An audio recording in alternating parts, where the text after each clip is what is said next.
આપનું સ્વાગત છે। ભાવનગરના સીદસર રોડ પર નિર્માણાધીન પ્રધાનમંત્રી આવાસની ધીમી કામગીરી સામે સતત મોટા સવાલ થઈ રહ્યા છે। ઈડબ્લ્યુએસના 1252 આવાસ બનાવવાની કામગીરીમાં તંત્ર સતત મુદત વધારી રહ્યું છે। જે પ્રોજેક્ટ 2022માં પરિપૂર્ણ થવો જોઈતો હતો તેની સમયસીમા હવે 2026 સુધી લંબાવવાની દરખાસ્ત થતાં હવે લાભાર્થીઓની પણ ધીરજ ખૂટી રહી છે।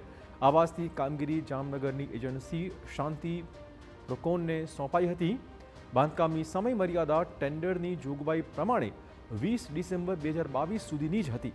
ત્યાર પછી સમય મર્યાદા વધારીને 31મી ઓક્ટોબર 2024 સુધી કરવામાં આવી હતી અને હવે આ સમય મર્યાદા પૂર્ણ થયા બાદ પણ આવાસના કોઈ ઠેકાણા નથી। એજન્સીને ફરી વધુ 19 માસનો સમય માંગ્યો છે। આ મુદ્દે હવે વિપક્ષે પણ કોર્પોરેશનને ઘેર્યું છે। તમે જુઓ 5 વર્ષ થવા આવ્યા છતાં કેવી એજન્સીને કામ આપ્યું છે, શું કામ આપ્યું છે, વારા ઘડી એમને એક્સટેન્શન આપ્યા કરે છે। અત્યારે પાછું 19 મહિનાનું એક્સટેન્શન। તો આ ગરીબો સાથે મજાક કરવાનું બંધ કરો। તમે 7 વર્ષ થાય પછી લોકોને મકાન આપશો? આ રીતની તમારી કામગીરી છે? આવી બોગસ એજન્સીને કામ આપી અને તમે ખુલ્લો ભ્રષ્ટાચાર સાબિત કરો છો। એટલે આવી અણઆવડત કરવાનું બંધ કરો અને ભાવનગરની આ ગરીબ જનતા સાથે મજાક કરવાનું બંધ કરો।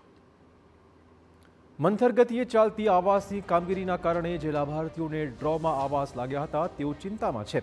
બીજી બાજુ મેયરનો દાવો છે કે શરૂઆતમાં કોરોનાના કારણે આવાસની કામગીરીમાં વિલંબ થયો એટલે મર્યાદા વધારવી પડી અને પછી ખોદકામમાં પાણી નીકળતા સમય લાગી રહ્યો છે।